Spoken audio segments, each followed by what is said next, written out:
여러분 혹시 거제도 가보셨나요? 저는 좀 국내 여행 좀 다니는 편인데 어릴 때부터 지금까지 갔었던 되게 수많은 곳 중에서 또 가도 좋고 또 가고 싶은 곳 중에 하나가 거제도거든요. 그만큼 좋아해요. 자연이나 풍경, 뭐 분위기 뭐 하나 빠지는 게 없잖아요. 근데 누군가가 제가 될 수도 있고 여러분이 될 수도 있고 어떤 장소를 되게 아름답게 추억을 하고 있는 그 순간에도 보이지 않는 그 장소의 어느 곳에서는 비극적인 일이 꼭 벌어지죠. 오늘은 제가 이 거제도를 추억하기보다는 여기서 벌어진 사건을 하나 전해드려야 될 것 같아요. 2017년에 거제에서 발생한 사건인데요. 이미 많은 방송을 통해서 나왔던 내용들이라서 아시는 분들도 계실 텐데 매체에 공개된 내용에 더해서 판결문 읽어보고 또 추가적인 내용들, 모르실 만한 부분들까지 정리를 해서 준비를 했으니까 끝까지 시청해주시면 감사하겠습니다. 2017년 7월 5일 통영시 용남면에 살던 한 주민이 우연히 바다에 떠 있는 물체를 하나 발견합니다. 좀 이상했어요. 옷을 입혀놓은 마네킹? 뭐 이런 느낌이 좀 들었었거든요. 마네킹이 왜 바다에 떠 있지? 누가 버렸지? 싶어서 이제 가까이 다가가서 봤는데 마네킹 목이 뒤로 꺾여 있었던 거예요. 이걸 보고 이 주민이 물체가 마네킹이 아닌 사람이라고 확신을 했고요. 바로 119에 신고를 합니다. 해경이 시신을 건져 올리고 이제 신원을 확인했는데 41세 여성 곽 씨로 밝혀져요. 대체 왜 바다에 빠져 있는 건지. 사실 이 시신 발견 장소 근처 선착장에 곽 씨의 손목시계, 우울증 약 이런 게 발견이 됐었거든요. 상황을 보면 그녀가 왜 지금 바닷속에 있는지 짐작해 볼 수가 있겠죠. 처음에 경찰도 그렇게 생각을 했었어요. 근데 수사를 하면 할수록 처음 경찰이 예상했던 것과는 좀 다를 수 있겠다 싶은 정황들이 계속 발견이 되는 거예요. 이건 뭔가 타살이다. 그리고 이 사건에 예상치 못한 인물이 아주 깊게 관련되어 있다라는 정황까지 발견이 됩니다. 이 곽 씨는 거제시의 한 유흥업소에서 일하던 여성이었어요. 아까 전에 제가 시신 발견 장소 근처 선착장에서 곽 씨의 시계, 우울증 약 이런 거 발견됐었다라고 말씀드렸잖아요. 근데 조금 이상하다고 여겼던 게 뭐냐면 처음에 경찰이 생각하기로는 이 시계가 이동 과정에서 떨어졌을 거다라고 추정을 했었거든요. 이게 정확하게 어떻게 놓여 있는지에 대해서는 나와 있지 않지만 당시에 경찰이 그렇게 추정을 했던 걸 보면 시계가 떨어져 있는 모습이나 정확한 장소 이런 디테일이 그렇게 예상을 하게끔 만들었었나 봐요. 근데 이 손목시계라는 게 갑자기 길을 가다가 툭 하고 풀어지는 것도 쉽지 않잖아요. 거기다가 또 이제 이 우울증 약도 되게 부자연스러웠던 게 선착장 끝쪽에 이렇게 딱 놓여 있었거든요. 그러니까 뭔가 좀 일부러 보란 듯이 놓은 전시하듯 이런 느낌을 좀 경찰이 받았던 거죠. 곽 씨가 사망을 하면서 내가 이런 선택을 했다는 걸 알리기 위해서 그랬을 수도 있지만 사실 그거를 알리고 싶었다면 시계랑 약을 놔둘 게 아니죠. 어떤 문서를 남기는 게 좀 더 자연스럽지 않냐는 거예요. 그래서 경찰이 이제 곽 씨에 대해서 좀 더 알아봤는데 일단 주소지는 통영이 아닌 거제였습니다. 시신이 발견된 장소는 통영이었고요. 그러면 분명히 뭔가 이동수단을 타고 여기까지 왔을 거잖아요. 근데 어디에서도 이동수단을 이용한 정황이 발견되질 않는 거예요. 거제에서 여기까지 오려면 차로만 30분이고 버스로는 1시간이 걸리거든요. 걸어오진 않았을 거고 뭐라도 타고 왔을 텐데 어떤 정황도 없었던 거죠. 그리고 또 하나 이상한 점. 시신이 발견된 통영 앞바다의 수심이 그렇게 깊지는 않다는 거예요. 여기 사는 사람들은 사람이 빠져 죽을 만큼의 깊이는 아니다라고 이야기를 해요. 정리되는 몇 가지 정황들을 보니까 이제 경찰도 슬슬 처음 생각했던 사망 원인에 대해서 의심을 품기 시작합니다. 그래서 이 시신이 발견된 곳 주변, 그러니까 인근 마을 CCTV를 하나씩 다 확인을 하기 시작해요. 그리고 마침내 무언가 의심스러운 장면을 하나 발견하게 됩니다. 어떤 차였어요. 어떤 남성이 새벽에 차를 몰고 와서 그 시신 발견 장소 근처에서 30분 정도 있다가 떠나는 장면이 찍힌 거예요. 조사를 해보니까 렌터카였고요. 이걸 빌린 사람을 조사해봤더니 57세 남성, 남씨라는 사람으로 밝혀집니다. 여기까지는 괜찮아요. 머물다 간 게 문제는 아니니까 뭐 그 사람만의 이유가 있었을 수도 있는 거고요. 근데 이 사람에 대해서 조사를 해보니까 마침 또 이 사망한 곽 씨와 연관이 있는 사람이었던 거예요. 곽 씨가 다니던 단골 병원이 있었는데 거기 병원장이었습니다. 마침 현장에서 발견된 곽 씨의 우울증 약도 남씨 병원에서 처방을 했던 거예요. 경찰은 일단 남씨가 어떻게든 이 곽씨의 사망에 연관이 되어 있다라고 판단을 했고요. 남씨가 운영하는 병원 주변 CCTV 영상을 분석하기 시작을 해요. 그리고 여기서 아주 결정적인 사실을 하나 확보를 합니다. 곽씨가 시신으로 발견되기 전날인 7월 4일 오후에 남씨의 병원에 들어가고 있는 모습, 그리고 이후로는 병원 밖으로 나오지 않았다라는 사실을 알게 된 거예요. 그러니까 곽씨가 들어가는 모습은 찍히고 나오는 모습은 찍히지 않은 거죠. 경찰이 남씨가 빌렸던 렌터카 회사에 가요. 그리고 남씨가 빌렸던 차를 조사하기 시작합니다. 그리고 렌터카 트렁크에서 곽씨가 착용했던 것과 동일한 귀걸이 한쪽, 그리고 귀걸이 고정 핀까지 발견을 해요. 차량 시트에서도 곽씨의 DNA가 검출이 됩니다. 그렇게 남씨가 유력한 용의자가 돼요. 자, 일단 지금 상황을 보면 곽씨가 병원 밖으로 안 나왔잖아요. 어떤 일이 있었다고 하면 병원 내에서 무슨 일이 벌어졌을 것 같죠. 그래서 남씨 병원의 건물을 조사하기 시작하거든요. CCTV 영상을 일단 봐야 되니까 이제 그것부터 보려고 경찰이 시도를 했는데 이상해요. 그 병원 내부랑 지하 주차장, 엘리베이터 내부까지 특정 날짜, 그러니까 곽 씨가 병원에 들어갔던 7월 4일, 그리고 시신으로 발견된 7월 5일까지의 기록만 싹 다 지워져 있는 거예요. 이것뿐만이 아니었습니다. 곽 씨에게 그 처방된 약들이 기록되어 있는 투약 기록이라던가 어떤 병원의 약물 관리 대장, 이런 것들도 다 삭제가 되어 있었던 거죠. 남 씨가 제출했던 곽 씨 진료기록부에도 조작된 흔적이 있었습니다. 사실 이 남 씨가 운영하던 병원이 내과 외과 진료를 다 보고 있는 데다가 마약성 약물 같은 것들도 사용하는 병원이다 보니까 관리가 더 철저해야 되거든요. 이게 의사 의무이기도 하고요. 근데 딱 곽 씨의 모든 기록만 사라졌다? 경찰 입장에서는 범인이 제가 살인자입니다 하고 자기소개하는 것처럼 느껴질 수밖에 없어요. 이렇게까지 증거물을 조작하고 삭제하면서 범행을 감추려고 하고, 그러니까 남 씨는 계속해서 노력을 했겠죠. 근데 그게 다 물거품이 돼버립니다. 왜냐면 경찰이 삭제된 CCTV 화면을 복원을 했거든요. 그리고 거기에 뭔가 찍혀 있었어요. 곽 씨에게 뭔가를 3번 정도 투여를 했는데 이게 프로폴이었습니다. 이게 오남용 사건이 되게 많아서 문제가 됐던 약물이고 너무 유명해져서 여러분들도 아실 거예요. 사실 이 약이 저혈압이라던가 어떤 기도폐쇄 이런 부작용이 있을 수 있기 때문에 철저히 의료행위 목적으로만 사용을 해야 돼요. 그것도 맞기 전에 환자 혈압이나 건강 상태 계속해서 점검해야 되고요. 맞고 나서도 이제 환자가 깨어날 때 의사가 주기적으로 환자 괜찮은지 문제 없는지 이런 걸 계속 확인을 해야 돼요. 근데 그 CCTV 영상을 보면 이런 게 전혀 없어요. 그리고 혈압을 측정하는 사람도 의사 남 씨가 아니에요.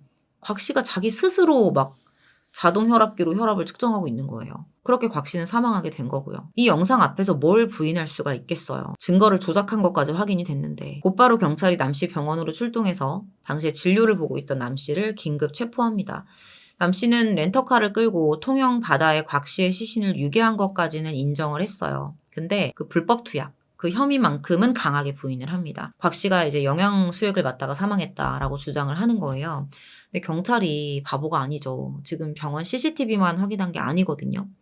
남 씨가 미처 지우지 못한 증거가 있었어요. 메신저 대화 내용이었습니다. 남 씨가 그 병원에서 간호조무사들한테 업무 지시를 하잖아요. 그때 내부 인트라넷 메신저를 쓰는데 여기에 남 씨가 그동안 그 곽 씨에 대해서 투약을 지시했던 내역이 아주 구체적으로 다 나와 있었던 거예요. 심지어 어떤 날은 대면 진료를 하지 않은 날도 있었습니다. 환자 얼굴을 안 봤으니 건강 상태는 당연히 확인을 하지 않았었겠죠. 이런 상태로 막 대용량 투약 지시.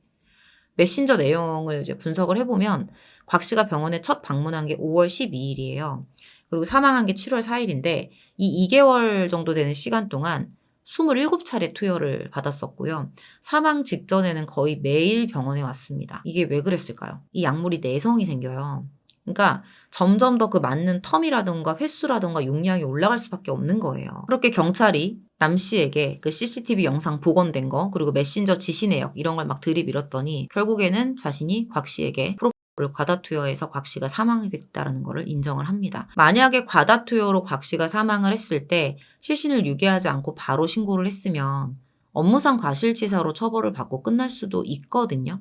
근데 굳이 다른 지역까지 가서 지금 시신 유기를 했다는 거예요. 경찰이 물어봐요. 왜 이렇게까지 했냐. 그랬더니 만약에 곽 씨가 나 때문에 사망한 게 알려지면 유족의 소송이 들어올 건데 내가 그 보상 비용이나 소송 비용을 감당할 수가 없어서 그런 선택을 했다.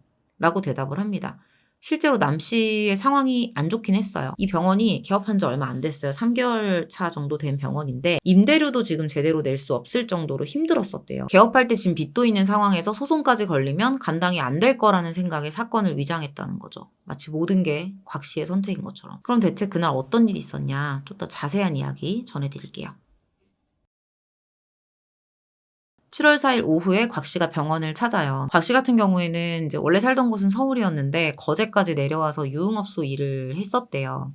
어떤 사연이 있었는지는 모르지만 삶이 그렇게 평탄하지만은 않아 보이죠. 우울증에 수면 장애까지 있었습니다. 근데 사실 이런 상황이라면 의사라면 일단 뭐 약물 치료라던가 상담 뭐 이런 걸 통해서 적극적인 치료부터 받게끔 했어야 되는데 일단 남 씨가 의사로서 이런 부분에 대해서 권하지를 않았어요. 곽 씨 입장에서는 빚 많고 도덕성 결여된 의사를 만났으니 돈만 있으면 얼마든지 주사를 맞을 수 있는 상황이 된 거죠. 점점 이 주사에 자신의 어떤 우울감이나 이런 것들을 여기에 의존을 하기 시작합니다. 병원에 처음 왔었던 그 5월 한 달 동안에는 6에서 60ml 정도를 맞았었는데 이게 한 번 맞으면 보통 서너 시간 정도는 잠을 좀 개운하게 잔다고 해요. 근데 이게 시간이 지나면서 점점 내성이 생긴 거죠. 이제는 그 전보다 많이 맞아도 30분 만에 깨어날 정도로 내성이 심해집니다. 보통 사람은 내시경 같은 거 받을 때 1에서 10ml 정도를 투여를 한대요. 일반적인 성인이라면 보통 5ml 정도라고 하는데 곽 씨가 얼마나 심했냐. 하루 동안 최고 100ml까지 투여를 받았어요. 이렇게 될 때까지 남 씨가 방치를 한 거예요. 사망 직전까지 투여받은 게 무려 1415ml였어요. 제가 갑자기 궁금해져가지고 찾아봤는데 이게 한 번 맞는데 30에서 50만 원 정도 한대요.